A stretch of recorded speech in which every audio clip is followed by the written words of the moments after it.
Assalamualaikum warahmatullahi wabarakatuh.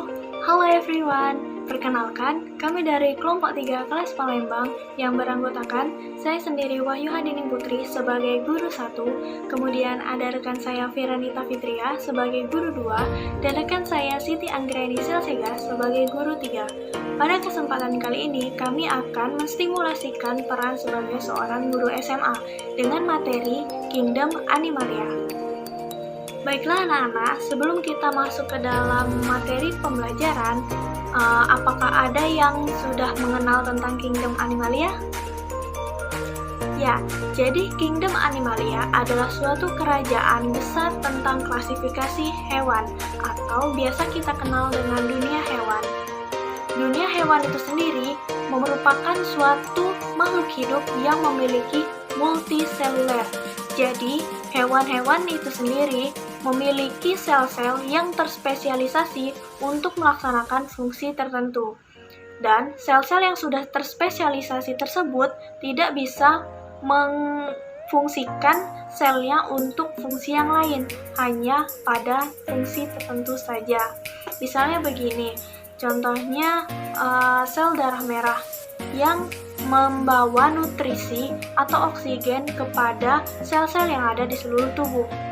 Jadi, sel darah merah itu sendiri tidak bisa melakukan proses pencernaan ataupun fungsi-fungsi lainnya yang tidak berkaitan dengan fungsi khususnya tersebut.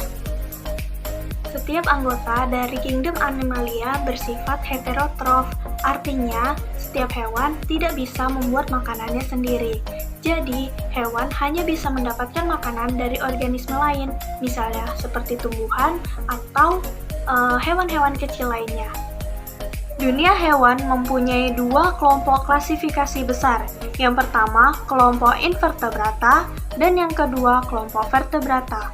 Namun, kelompok ini bukanlah kelompok klasifikasi formal, melainkan sebuah peninggalan sistem klasifikasi terdahulu.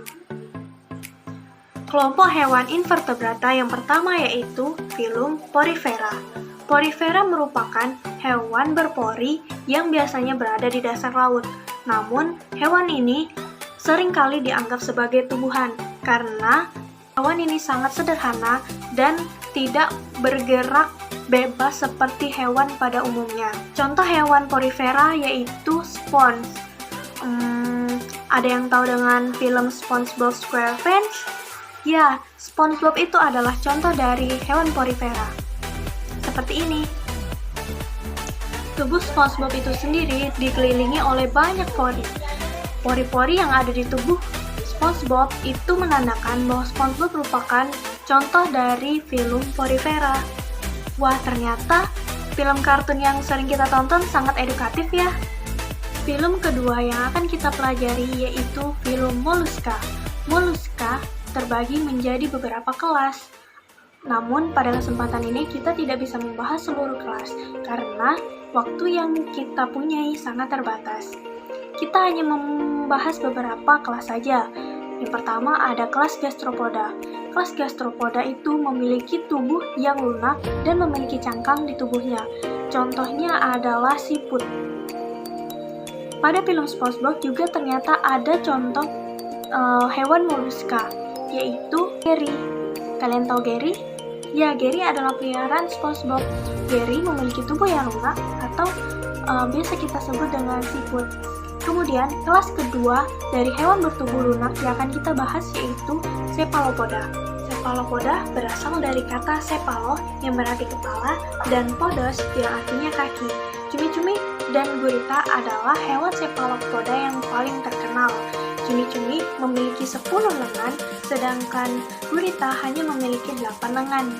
Pada cephalopoda telah berevolusi menjadi lengan yang panjang di dekat kepala. Contoh hewan cephalopoda pada film SpongeBob SquarePants adalah Squidward adalah gurita yang memiliki 8 lengan, hewan yang tidak memiliki rangka sama sekali. Kemudian, film yang ketiga yang akan kita bahas yaitu Echinodermata. Echinodermata adalah hewan yang berada di laut. Hewan ini memiliki ciri khas yaitu berbentuk seperti bintang dan berada di laut. sehingga kita lebih sering mengenalnya dengan bintang laut. Petik adalah hewan echinodermata. Filum keempat yang akan kita bahas yaitu filum Arthropoda. Arthropoda merupakan filum yang paling kaya akan jenis spesiesnya. Jumlah spesiesnya diduga sebanyak 75% dari hewan-hewan yang ada di dunia. Arthropoda tubuhnya berbuku-buku dan memiliki eksoskeleton.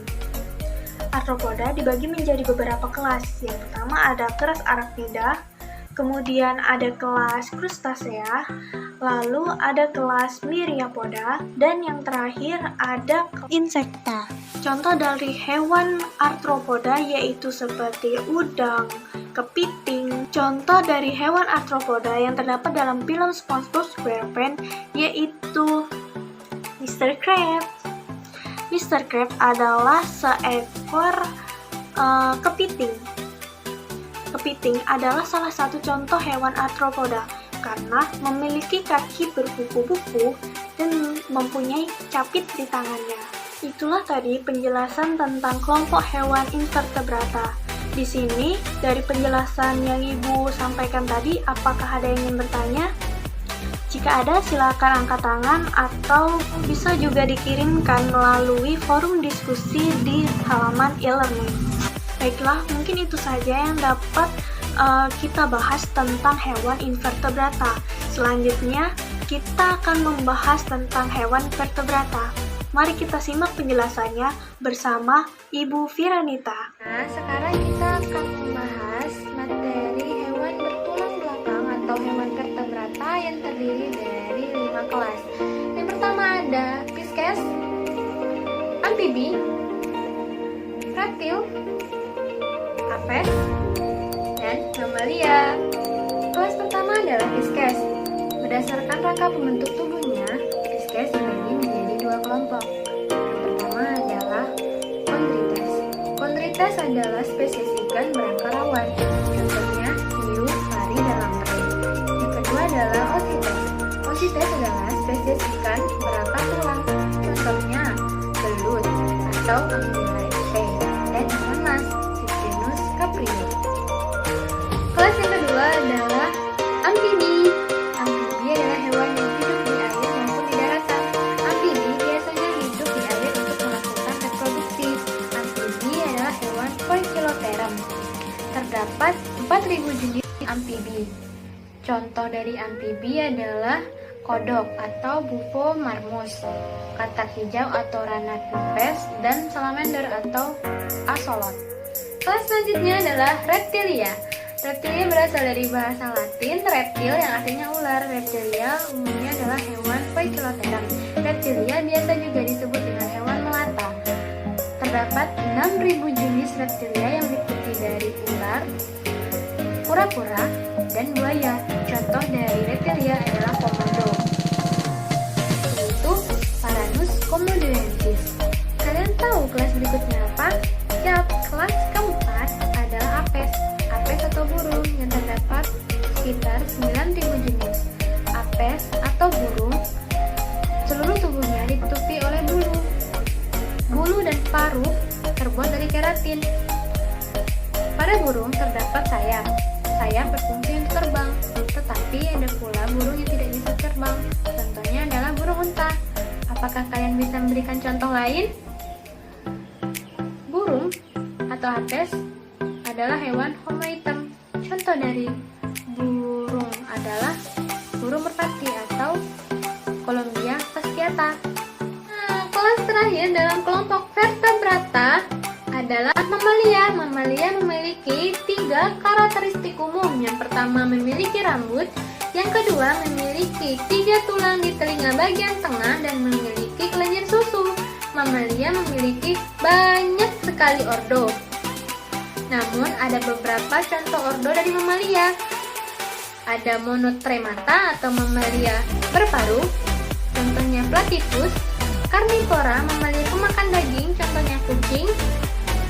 Rodentia, mamalia pengerat, contohnya tikus dan mencit. Dan Chiroptera, mamalia bersayap, contohnya kelelawar. Nah, sekarang kita sudah tahu nih Ternyata Kingdom Animalia itu memiliki begitu banyak keanekaragaman dan berlimpah di muka bumi ini. Tentu saja, kelimpahan dan keanekaragaman tersebut diikuti dengan manfaat yang begitu banyak pula. Sebelum itu, kita sudah tahu bahwa Kingdom Animalia dibagi menjadi dua kelompok besar, yaitu yang pertama ada kelompok Invertebrata atau yang tidak memiliki tulang belakang, dan kelompok Vertebrata yang memiliki tulang belakang. Kedua kelompok besar tersebut memiliki peranan serta manfaat bagi kehidupan manusia serta kehidupan makhluk hidup lainnya. Yang pertama kita masuk ke kelompok Invertebrata. Nah, di kelompok Invertebrata yaitu yang pertama ada pada Porifera. Ternyata begitu banyak organisme anggota dari Porifera tersebut memiliki peran bagi kehidupan manusia, seperti menghasilkan spons yang dapat digunakan sebagai alat pembersih. Yang kedua ada moluska. Moluska ini ternyata memiliki begitu banyak keuntungan, di antaranya itu sebagai sumber makanan, contohnya pada cumi-cumi dan kerang yang memiliki begitu banyak protein. Selain itu, moluska juga memiliki nilai ekonomis yang tinggi, seperti kerang yang menghasilkan mutiara di dalamnya. Yang selanjutnya ada arthropoda. Arthropoda ini juga memiliki peranan yang sangat penting bagi kehidupan manusia maupun kehidupan makhluk hidup lainnya, yaitu diantaranya itu pertama beberapa sebagai sumber makanan, contohnya pada kepiting dan udang. Beberapa juga bermanfaat dalam membantu proses penyerbukan pada tumbuhan, contohnya pada kupu-kupu dan serangga lainnya. Selain itu, arthropoda juga bermanfaat bagi kesehatan tubuh manusia, contohnya pada madu yang dihasilkan oleh lebah yang dikonsumsi dan dijadikan obat bagi kesehatan tubuh manusia. Sedangkan pada kelompok besar Vertebrata, kita sudah mengetahui bahwa pada kelompok ini, dimulai dari filum Pisces sampai ke filum Mammalia, sudah memiliki peranan yang sangat jelas bagi kehidupan manusia maupun kehidupan makhluk hidup lainnya, yaitu di mana Pisces sebagai sumber protein yang paling tinggi bagi manusia, ada reptil dan ada amfibi yang memiliki peranan tersendiri dalam menjaga keseimbangan alam di muka bumi, serta pada Aves dan Mammalia yang sangat berguna bagi manusia, di mana Aves dan Mammalia ini dapat dimanfaatkan baik telur sampai ke daging-dagingnya. Baiklah, itulah tadi materi yang dapat kami sampaikan mengenai Kingdom Animalia. Semoga apa yang telah kami sampaikan dapat menjadi ilmu yang bermanfaat bagi kita semua, baik di masa kini maupun di masa yang akan datang. Sekian, apabila ada kekurangan dan salah kata kami mohon maaf. Wassalamualaikum warahmatullahi wabarakatuh.